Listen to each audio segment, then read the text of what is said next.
부활이라고 하는 것이 얼마나 놀라운 일인가. 그리고 그 부활의 사건이 얼마나 대단한 사건이었는가. 오늘 본문의 이 사도행전 4장을 읽어보면은 그 느낌이 다가옵니다. 이제 예루살렘에 난리가 났습니다. 이게 무슨 난리냐 하면은 유대인들에게, 특별히 예수님을 십자가에 달려 이제 사형을 시켰던 유대인들, 오늘 성경에 보면은 이 안나스와 가야바라고 하는 대제사장을 비롯한 모든 유대인들, 제가 지난주에도 얘기했지만 이 성전을 중심으로 종교 권력을 가지고 있던 종교 기득권자들, 그 시대에 예수님을 자신들의 욕망으로 따르고 자신들이 원했던 예수가 아니라는 이유로 예수를 십자가에 달려 죽게 했던 모든 유대인들에게 오늘 이 부활이라고 하는 사건이 얼마나 충격적인 사건이었나 하는 것을 오늘 본문은 알 수 있게 합니다. 베드로와 요한이 이제 예루살렘 성전에서 많은 사람들에게 예수의 부활을 선포합니다.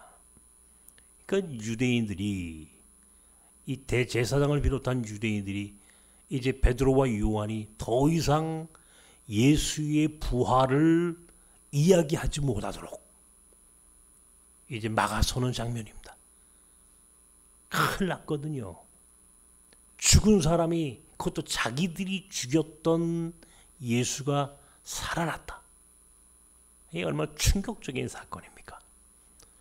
사람이 죽었다 살아난 것도 충격적인데 하물며 자신들이 죽였던 그 예수가 살아났다. 더 이상 그 이야기가 퍼지면 자기들의 이 자리는 물론이고 잘못하면 어마어마한 일들이 벌어질 것 같은 불길한 예감을 갖고 있던 유대인들이 오늘 제자인 베드로를 비롯한 모든 제자들이 더 이상 예수의 부활을 말하지 못하도록 막아선 겁니다. 그때에 베드로와 요한이 뭐라고 얘기합니까? 우리가 보고 들은 것을 말하지 않을 수가 없다. 그 앞에 담대하게 그들이 예수의 부활을 선포하는 겁니다. 너희들이 죽였던 예수. 오늘 베드로는 시편 118편에 있는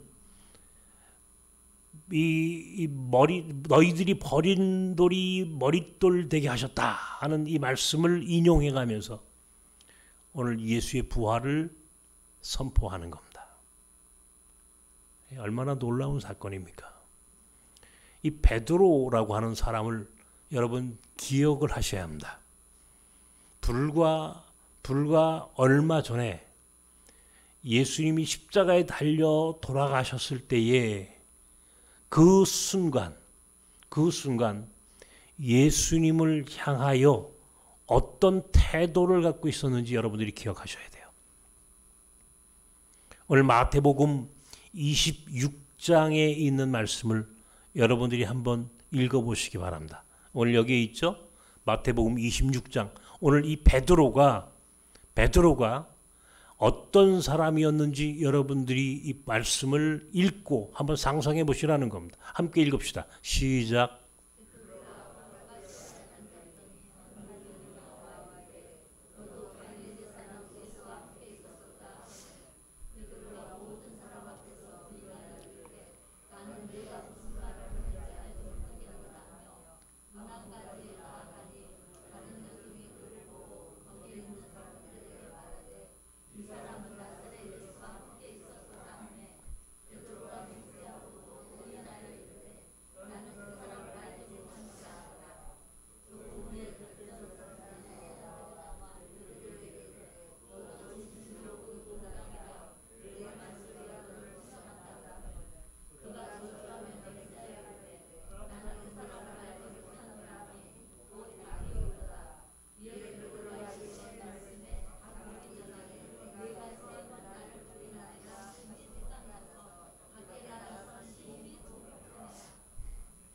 자, 여러분, 이게 베드로였어요.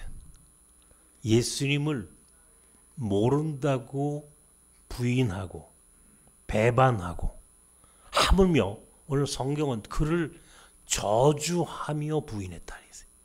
저주했다 그랬어요. 예수를 자기가 3년 동안 스승으로 모셨던 그 예수님의 마지막 최후의 십자가 사건, 그 고난의 길을 걷는 예수를 향해서 베드로는 예수님을 부인하고 배반하고 하물며 저주까지 했다 그랬어요.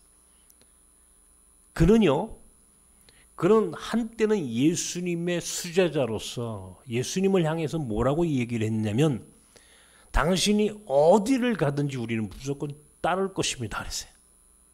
어떤 일이 있어도 우리는 당신을 향하여 배반하지 않겠습니다 그랬어요. 그런 베드로가 예수님의 최후의 십자가의 길에서는 이렇게 배반하고 부인하고 있는 겁니다. 그 외의 제자들은 어땠는가? 예수님의 십자가 사건이 있었던 골고다 언덕 위에서 오늘 예수님의 십자가 밑에 함께 했던 자들이 누구였는가? 마태복음 27장에 있는 말씀을 제가 기록해 놨습니다. 함께 읽어봅시다. 시작.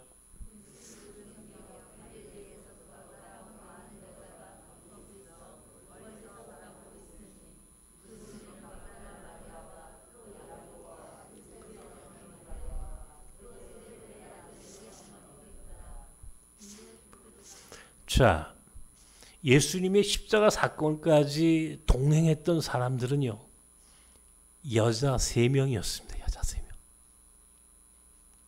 예? 제가 이 본문을 일부러 읽은 것은, 여자는 위대하다. 언제든지. 제가 무슨 페미니스트는 아닌데, 가만히 보면 남자들보다 용기가 있어요.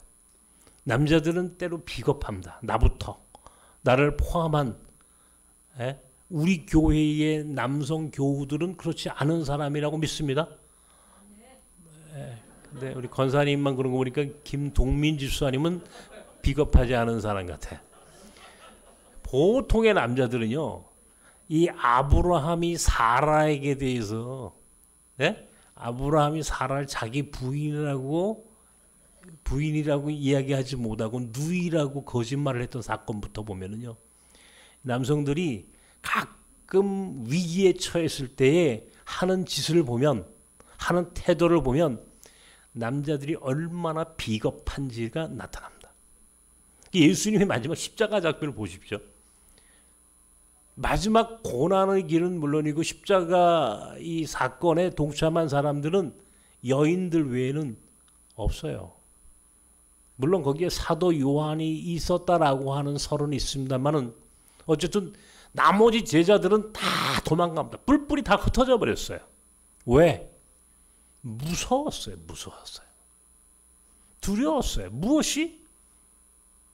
고난과 죽음이 무서웠어요. 고난과 죽음이 그렇게 무서운 거예요. 여러분, 이게 우리가 멀쩡하게 예수 믿는데, 편안할 때는 결코 그 사람이 어떤 사람인지가 드러나지 않습니다.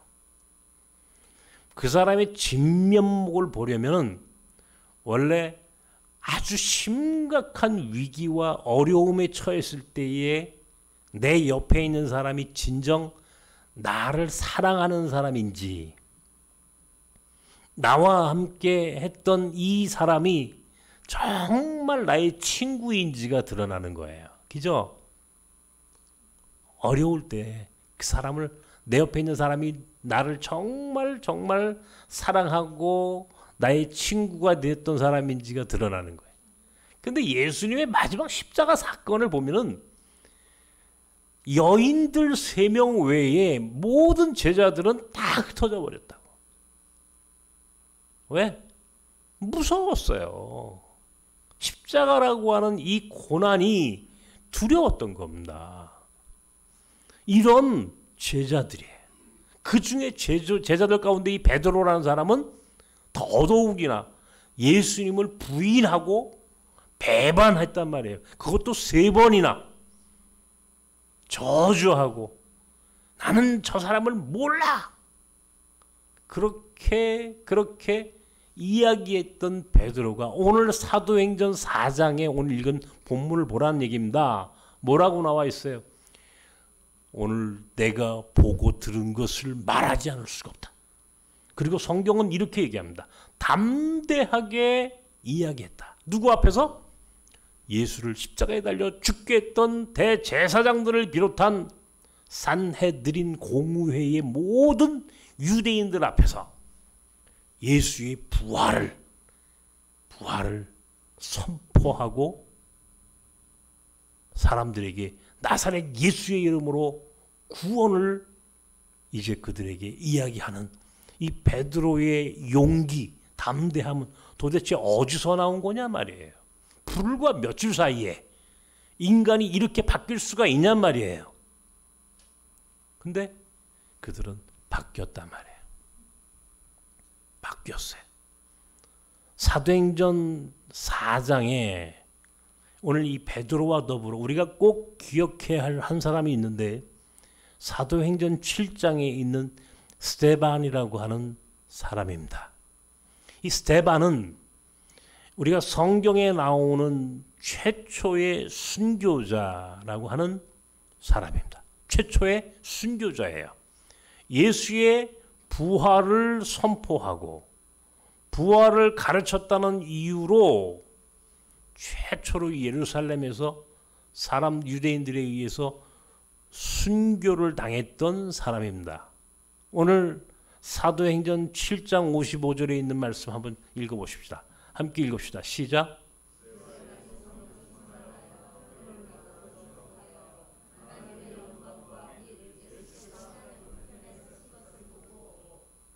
자, 성령이 충만하여 그랬다 그랬어요.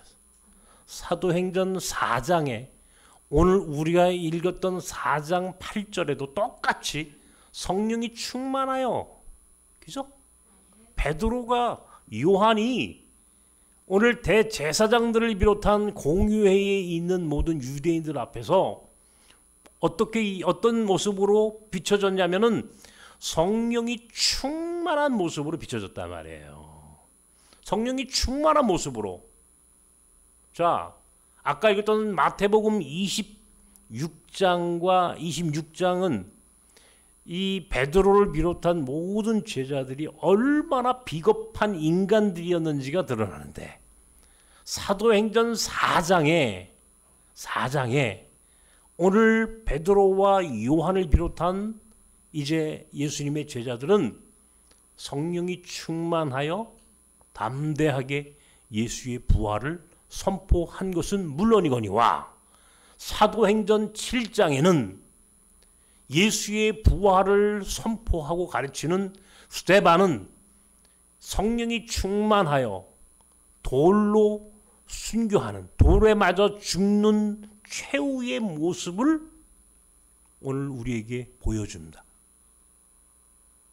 이게 무엇을 의미하느냐 말이에요. 한때는 예수를 부인하고 배반했던 비겁했던 제자들이 이제는 성령이 충만하여 예수의 부활을 선포하는 사람들이 됐다. 그것도 담대하게. 그 이후로 예수님의 모든 제자들은 흩어져서 복음을 전하기 시작합니다. 베드로 같은 이는 저 이제 안디옥을 넘어 로마에까지 가서 복음을 증거합니다. 마가와 마태 같은 이들은 저 아프리카 이집트를 넘어갑니다. 도마라고 하는 선교의 사도는 인도에까지 가서 복음을 증거하고 그곳에서 순교했습니다. 예수님의 제자들은 사도 요한을 제외한 모든 제자들은 이렇게 마지막 순교의 자리까지 나가면서 담대하게 복음을 증거했다는 겁니다. 어떻게? 그렇게 비겁했던 사람들이 갑자기 담대하게 용기 있는 새로운 사람으로 변화되어서 예수가 하나님의 아들이라는 사실을, 그리고 그가 증거했던 하나님의 나라를 선포하는 담대한 하나님의 사람들로 거듭날 수 있게 되었느냐 하는 거예요. 오늘 그것을 성령이 충만했다 그랬어요. 성령이 충만했다. 오늘 부활의 믿음이, 부활의 예수 그리스도의 부활을 믿는 믿음은 우리를 성령이 충만한 사람으로 만들어낸다는 겁니다. 성령이 충만하다는 게 다른 게 아니에요. 부활의 믿음으로 충만한 거예요.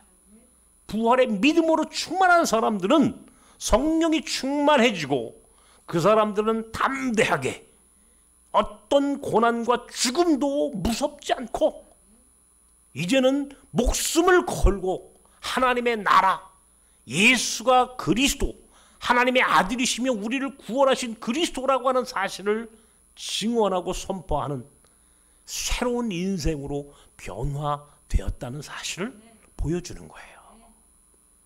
이게 기독교입니다. 이 기독교라고 하는 교회를 믿는 오늘 우리 기독교인들은요, 바로 그 예수의 부활을 믿는 부활 공동체에 계속 계보를 이어온 사람들이에요. 우리가. 그러니까 예수의 부활을 믿는 공동체야. 여기 있는 여러분들은 예수의 부활을 믿는 사람들의 모임이야. 이 자리가. 그죠? 그죠? 제자들이 예수의 부활을 선포했으니까 그거를 듣고 믿고 그것이 계속해서 2000년이 지난 지금의 오늘 여기까지 왔다면 이 자리에 있는 저와 여러분은 예수의 부활을 믿는 사람들이란 말이에요. 그죠? 예수의 부활을 믿는 믿음의 공동체. 그러면 우리도 이전에는 제자 베드로처럼 예수를 부인하고 배반하고 비겁한 삶을 살았겠지만 예수의 부활을 믿었으므로 성령이 충만한 존재가 된 오늘 우리는 담대하고 용기 있는, 목숨을 아까워하지 않고 두려워하지 않는 새로운 인생으로 변화된 사람들의 모임이 되어야 한다는 거예요. 여기 있는 여러분들은, 저도, 여러분도 모두가 예수의 부활을 믿었으므로 우리의 삶은 바뀌어야 되는 거예요. 변화돼야 돼. 스테반처럼, 베드로처럼 담대하게 성령이 충만한 인생으로 어떤 경우에도 타협하지 않고 하나님의 나라를, 예수가 그리스도시며 그를 믿는 믿음만이 우리를 구원한다는 사실을 증언하는 인생이 되어야 되겠죠. 이게 오늘 우리의 모습이 되어야 한다. 이게. 그런데 이게 2000년 동안 이렇게 쭉 이게 이 부활의 공동체의 전통이 이어져 와야 할 오늘 교회가, 우리 그리스도인들이 어떠냐 말이에요. 부활의 믿음을 잃어버린 거야. 부활의 능력을 상실하면 어떤 일이 벌어지느냐? 부활의 능력을 상실하면, 부활의 믿음을 잃어버리면 참으로 불행한 결과가 오는 겁니다. 제가 이 교회사에 대한 관심을 많이 이제 갖고 있다 보니까 특별히 한국 교회의 이 인물들 가운데 한 사람이 떠올랐습니다. 자, 충청북도 청주에서 예수를 믿은 정춘수라고 하는 목사가 있었어요. 이 사람은 이제 그 우리 초기의 기독교 이 신자였고, 그리고 이 감리교, 협성신학교를 졸업해서 감리교 목사가 된 사람입니다. 일찍이 이 민족 운동을 했던 사람이에요. 그래서요, 이 사람은 민족 1919년 3.1 운동에 이 정춘수 목사라고 하는 사람이 33인 민족 지도자 중에 한 사람으로 기록될 정도로 얼마나 이 대단한 사람이었겠습니까? 민족 구국 운동을 하던 사람이에요.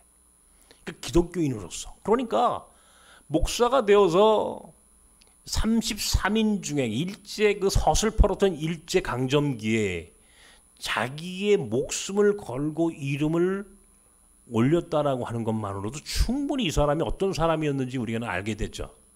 그런데 이 사람이 끝까지 그 믿음을 지키지 못해요.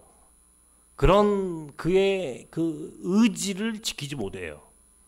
그래서 1938년도 이 신사참배 이후에 이 사람이 감리교회의 감독이 됩니다. 감리교회 감독은 우리 교단으로 얘기하면 총회장이에요.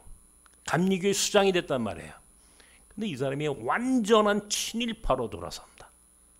신사참배는 물론이고, 뭐 2차 세계대전에 이제 뭐 이 교회를 완전히 그 이 일제의 앞잡이로 세우는 일에 이 사람이 아주 혈안이 되어서 살았던 이 친일파 중에 친일파가 되는 사람이 이 정춘수 목사라는 사람이에요.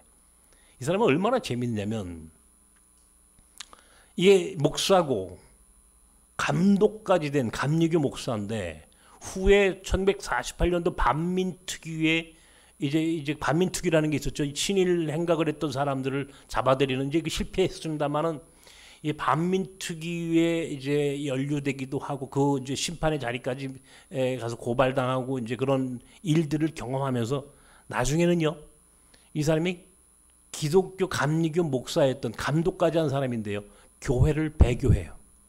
그리고 천주교로 가버립니다. 천주교로. 그리고는요 자기가 감독으로 있었던 교회를 저주해요. 그 후에 이 청주에 가면 3.1공원이라고 하는 데가 있는데 거기에 이 충청북도 청주 출신으로 이 민족 33인의 이 동상이 쫙 6사람인가가 이제 거기에 있다 그러는데 이 사람이 동상을 세웠는데 누군가가 가가지고 그 사람 목에 줄을 달아가지고 이 동상을 쓰러뜨려 버렸어요. 없어요 지금. 우리 정부가 공식적으로 이 사람의 동상을 거기서 폐해버렸습니다. 거기는 빈 터만 남았습니다. 이 정춘수라고 하는 가만히 있다가 이 정춘수 목사가 떠오르는 거예요. 예수를 믿는데 우리가 예수를 믿는데 끝까지 잘 믿어야 되는 거예요. 내가 오늘 우리 세 분의 세례받은 분들한테 제가 꼭 부탁입니다. 예수 믿다 보면 어려운 일 많아요. 그죠? 시험에 드는 일도 있어요. 그런데 그럼에도 불구하고 믿음을 잃지 않고 끝까지 버텨야 되는 겁니다. 이게 굉장히 중요해요. 믿음을 끝까지 지키고 산다라고 하는 것이 이게 대단한 겁니다. 대단한 겁니다. 이 한국 교회가 사실은 이 부활의 능력, 부활의 믿음을 가진 자들은 부활의 능력을 믿는 건데 부활의 능력을 믿는다는 게 뭡니까? 이게 목숨을 두려워하지 않는 거예요.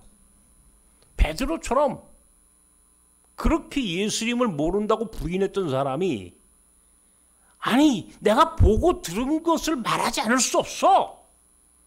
담대하게 유대인들 앞에서 이 공의회 앞에서 공의회라는 게 유대인들의 지도자들의 모임입니다.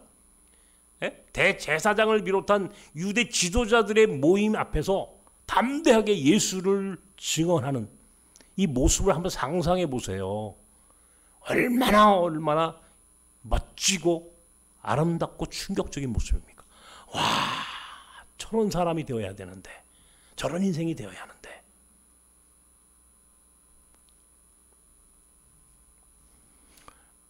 제가 어저께 집에 있다가 이제 이렇게 저렇게 이제 무슨 이제 유튜브 제가 이제 보는 뭐 이제 그런 프로그램을 보다가 1970년대 이 동아일보 해직 기자 중에 한 사람이었던 김종철, 우리 교회 장로님하고 이름이 똑같습니다.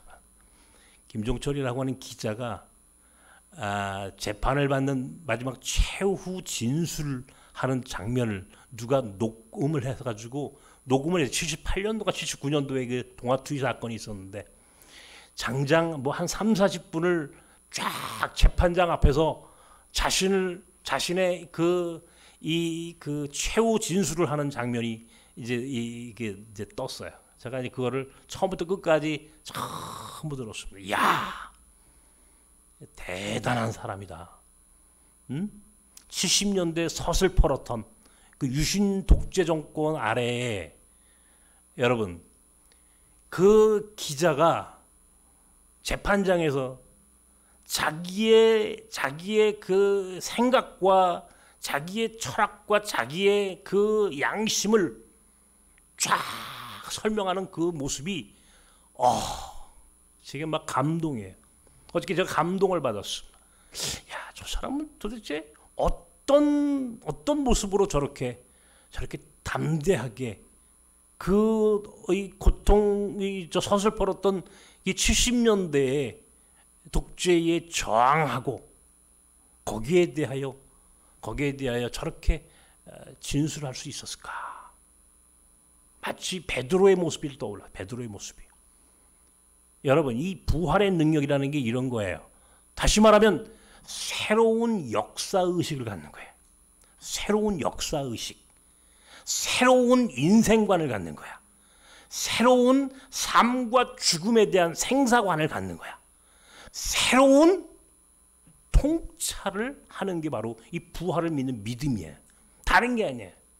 사람들이 자꾸 부활을 육신의 부활로만 설명하려고 그래. 그런데 정말 진정한 부활의 능력은 육신의 부활은 물론이거니와 우리의 마음의 부활, 우리 영의 부활, 우리 생각의 부활. 한국말 중에 이 뚜껑이 열린다는 말이 있습니다. 그죠? 뚜껑이 열려야 되는 거예요. 완전히 생각이 바뀌어야 되는 거예요. 이 세상 사람들이 갖고 있던 기존의 모든 가치관과 모든 사고 체계를 바꿔서 부활의 능력으로 충만한 사람은 성령이 충만했다고 그랬어요. 그 사람은 담대합니다. 결코 타협하지 않는 거예요. 어떤 경우에도 그것을 두려워하거나 무서워하지 않는 겁니다. 나는 오늘 이 부활의 이 메시지가 특별히 이 베드로가 오늘 담대하게 내가 보고 들은 것을 말하지 않을 수 없다. 그렇게 이야기하면서 유대의 지도자들 앞에서 예수를 선포하는 이 모습이 오늘 내 삶에는 내 삶에 어떻게 적용되어야 하는 거야. 제가 오랫동안 묵상하고 생각을 했습니다. 여러분도 그걸 느끼셨는지 모르지만 저는 제가 살아온 지난 삶이 결코 순탄치 않았습니다. 목사가 된 지 벌써 4년이 되었어요.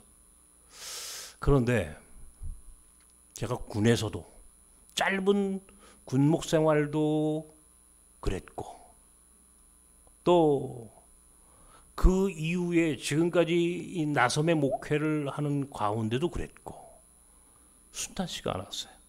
굉장히 어려웠고 때로는 고통을 당하면서 살았어요.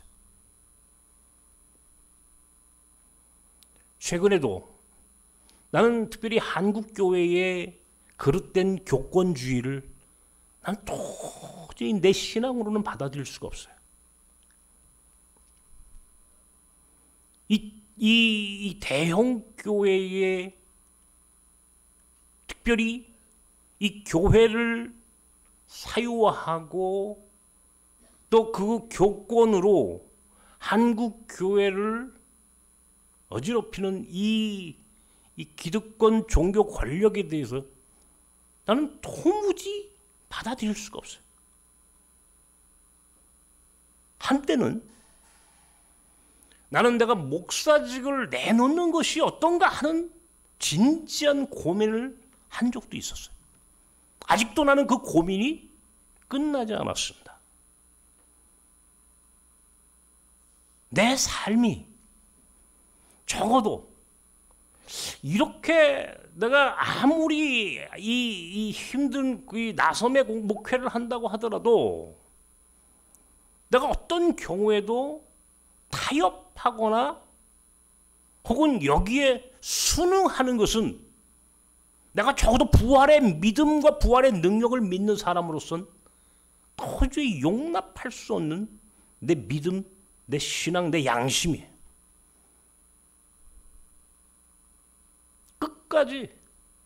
끝까지 내가 지켜야 할 내 원칙이 있다면, 나는 부활의 믿음을 믿는 사람이라면 나는 결코 부조리함과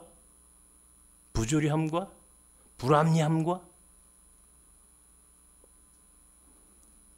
이 교권에 대해서 적어도 난 용납할 수가 없어요.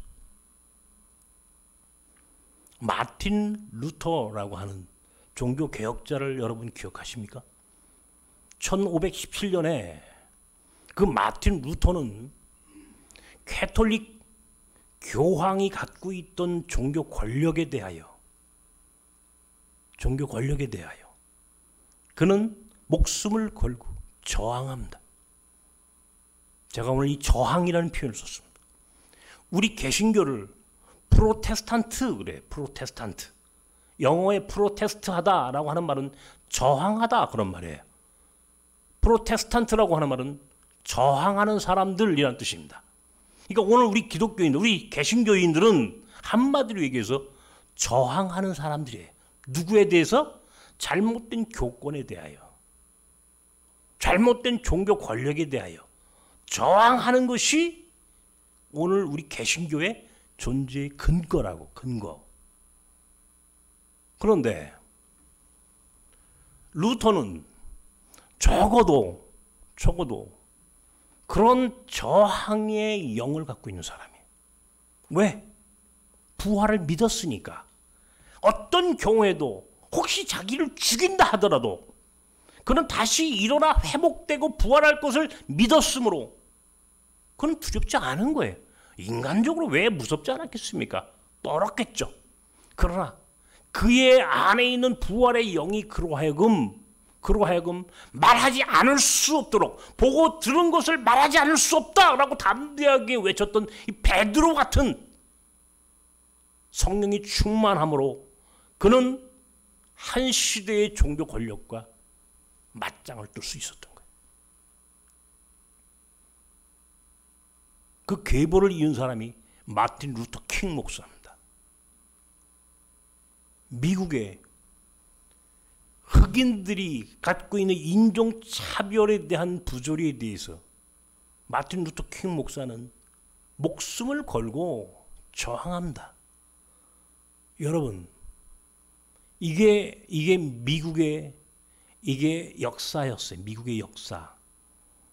기독교의 역사였어요. 마틴 루터 킹이라고 하는 목회자는 미국의 흑인들의 민권을 위하여 자기의 목숨을 걸었습니다. 왜 인간이 두렵지 않겠습니까? 그러나 그것이 부활의 믿음을 믿는 사람들의 삶이었어요. 그것이 부활의 믿음을 믿는 사람이었으므로 적어도 어떤 고난과 죽음이 있더라도 그 앞에서 담대할 수 있었고 당당할 수 있었고, 그래서 스데반처럼 순교를 당했지만, 죽임을 당했지만 그는 역사 가운데 다시 부활했어요. 우리는 영원히 마틴 루터 킹이라고 하는 사람의 이름을 잊지 않고 그의 삶을 부활시킵니다. 이게 무엇을 의미하느냐 말이에요. 부활을 믿는 사람은 1945년 이전에 이 일제강점기에 적어도 끝까지 부활의 믿음으로 버티는 거예요. 아까 얘기했죠. 정춘수라고 하는 사람하고 똑같은 시대의 신앙생활하고 목사가 됐던 사람이 하나 있습니다. 신석구라고 하는 목사예요. 이 사람도 청주 사람이에요. 이 사람은요, 정춘수와 정반대로요, 끝까지 믿음을 지키고 끝까지 자기가 살았던 삶의 원칙을 벗어나지 않습니다. 일제에 대해서 저항합니다. 그것이 부활의 믿음을 믿는 사람의 삶이라고 믿었기 때문에 가능한 것이다. 지난 한국교회 역사가, 여러분, 우리 한국교회 역사가 참으로 대단한 역사이기도 하지만 동시에 매우 부끄러운 역사이기도 했어요.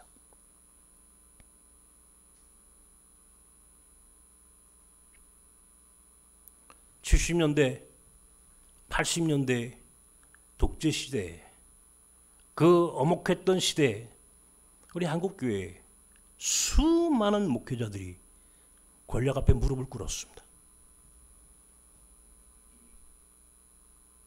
권력자들을 위한 조찬기도회에서 그들을 지켜올렸고 용비어천가를 불러줬어요. 왜? 그것이 옳다고 생각했기 때문에? 아니, 무서웠기 때문에, 두려웠기 때문에. 그들이 가지고 있는 권력, 그 권력으로 인하여 당할 수 있는 핍박과 고난을 두려워했었으므로 그들은 타협한 겁니다. 반면에 그 독재에 대해서 저항했던 사람들도 있었어요. 감옥에 가고 고문을 당하고. 그러나 그들은 끝까지 저항합니다. 그렇게 해서 만든 역사가 이 대한민국의 민주화야. 그것이 오늘 우리로 하여금 이렇게 자유로운 사회 속에 살 수 있게 만든 근간이 된 겁니다. 오늘 우리 시대에, 오늘 우리가 믿는 예수의 부활은 오늘 우리에게 또한 무엇이어야 하느냐 말이에요. 제가 몇 년 전에 설교한 가운데 제가 잊지 못하는 예화가 따놓은 당상이라는 표현을 썼었습니다. 따놓은 당상, 이 떼오는 당상관이라는 뜻입니다. 그러니까 이 사람은 시험을 어떻게 보든 간에 그 사람은 무조건 당상관, 상품, 종상품이 되는 그 자리에 합격하는 거예요. 시험을 잘 봐도 못 봐도 당상관이 되는 거예요. 따놓은 당상이야. 한국말에 따놓은 당상이라는 표현이 있습니다. 재밌는 표현입니다. 우리 예수 믿는 사람은요, 한마디로 해서 따놓은 당상이에요. 왜? 우린 부활을 믿으니까. 부활을 믿으니까. 어떤 경우에도 우리는 부활을 믿어. 우리는 예수의 부활이 곧 나와 내 삶에서도 그대로 이루어지는 것을 믿는. 그러니까 오늘 내 삶을, 오늘 우리는 그것이 고통이고 혹은 고난이고 죽음이라고 할지라도 그 너머에 있는 따놓은 당상 같은 부활의 자리가 오늘 우리를 기다리고 있다는 사실을 믿었으므로 오늘 내 삶의 어떤 환경과 조건도 나를 집어삼킬 수가 없는 거예요. 그러므로 우리는 담대할 수 있는 거예요. 당당할 수 있는 거예요. 우리는 예수 믿는 사람이 어떤 사람이어야 하는지를 이 세상에 대하여 보여줄 수 있는 그런 인생을 우리는 살아가야 한다는 거예요. 이것이 부활의 믿음을 믿는 자들의 삶이야. 베드로는 적어도 그렇게 바뀌었어요. 스데반이라고 하는 사람은 적어도 죽음 앞에서도 그는 당당하게, 담대하게 예수를 선포하고 순교를 당할 수 있을 만큼 그는 담대했어요. 그 후예들은 사자밥이 되는 그 고통도 웃으면서 받아들였어요. 어떤 고난도 우리 믿는 사람을 함부로 취급할 수 없도록 당당하게 죽어가면서도 믿음을 지켰어요. 왜? 부활을 믿었으므로. 부활을 믿는 자는 이렇게 담대한 거예요. 오늘 여러분을 죽게 하는 것이 무엇입니까? 여러분이 두려워하는 것이 무엇입니까? 코로나입니까? 여러분을 오늘 고통 가운데 힘들게 하는 것이 무엇입니까? 경제적인 가난입니까? 혹은 육체의 질병입니까? 여러분의 삶이 오늘 여러분을 힘들게 하고 여러분을 두렵게 하고 무섭게 하고 발발 떨게 만드는 그 여러분 가운데 여러분을 그렇게 옥죄하는 그것이 무엇입니까? 그러나 오늘 담대하십시오. 담대하십시오. 오늘 여러분을 주눅들게 하고 여러분을 괴롭히는 그 어떤 조건도 오늘 우리를 함부로 취급할 수 없도록 용기와 담대함으로 그들에게 선포하십시오. 예수 그리스도의 이름으로, 부활하신 예수 그리스도의 이름으로 일어날 수 있다고 여러분의 삶에 대하여 선포하십시오. 그러면 여러분, 우리는 살아납니다. 살아납니다.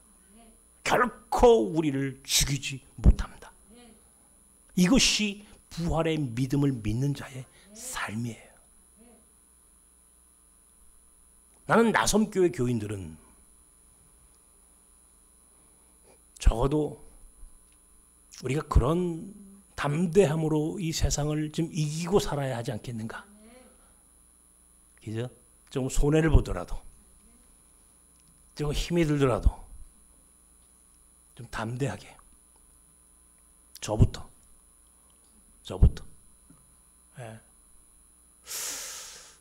고민이 많았습니다. 지금까지 살아오면서 정말 어려운 위기들이 수도 없이 많았습니다. 근데 그때마다 제 선택의 조건, 선택의 기준이 있었습니다. 내 삶을 선택하는 기준, 여기서 어떤 것으로 내 삶을 선택해야 하느냐, 선택의 기준이 있었습니다. 무엇인지 아십니까? 예수라면 어떻게 했을까?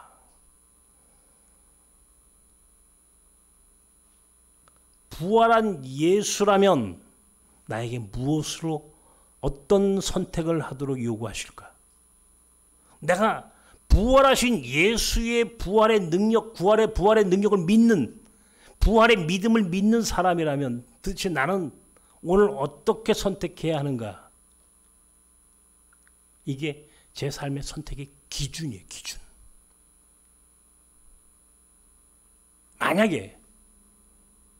만약에 그 기준이 없었다면, 예수의 부활에 대한 믿음, 부활의 능력을 믿는 그 믿음이 내게 없었다면 나는 타협했을 겁니다.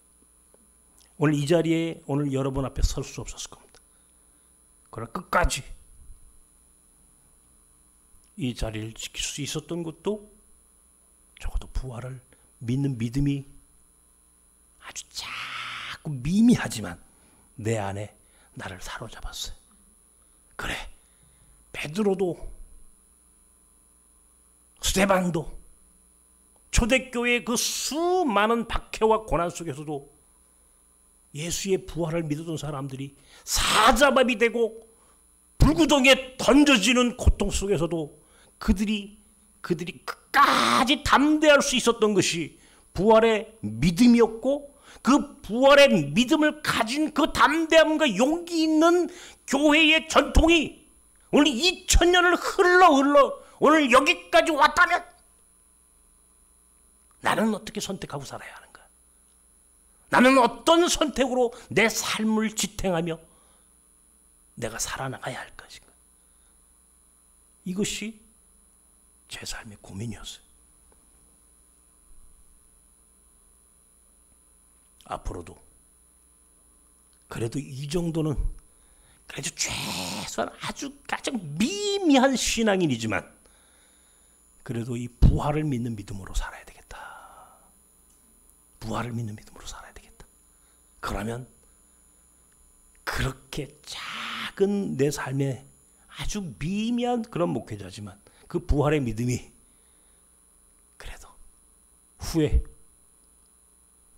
우리 하나님 앞에 갔을 때 그래도 그 믿음 하나로 칭찬받을 만한 조건이 될 거라고 믿습니다.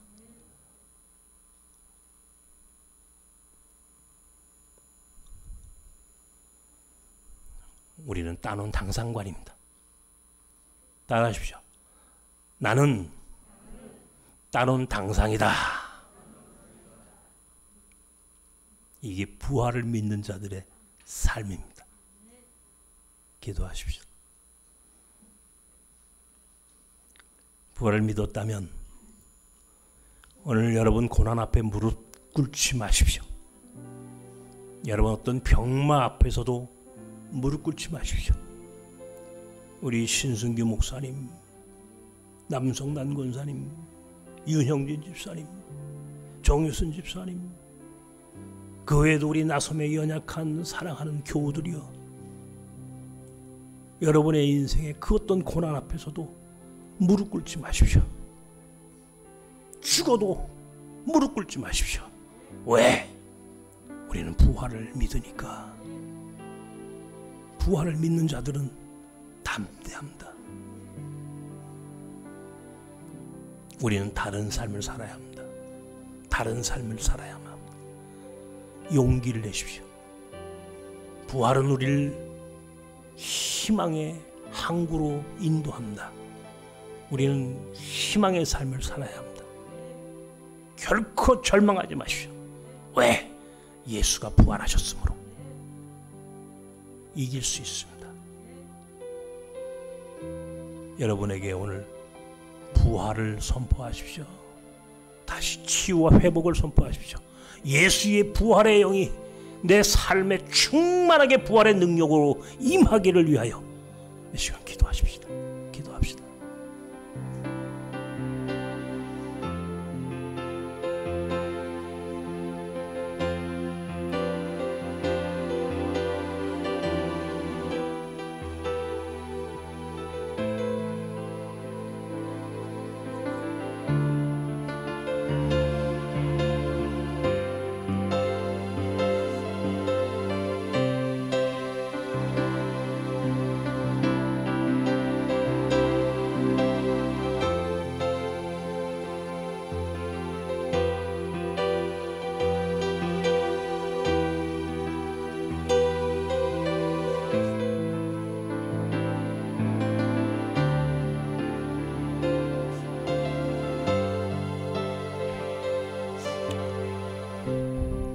베드로는 예수를 부인하고 배반했지만 예수의 부활을 보고 경험하면서 그는 담대해졌고, 그러므로 그는 그 어떤 고난과 죽음도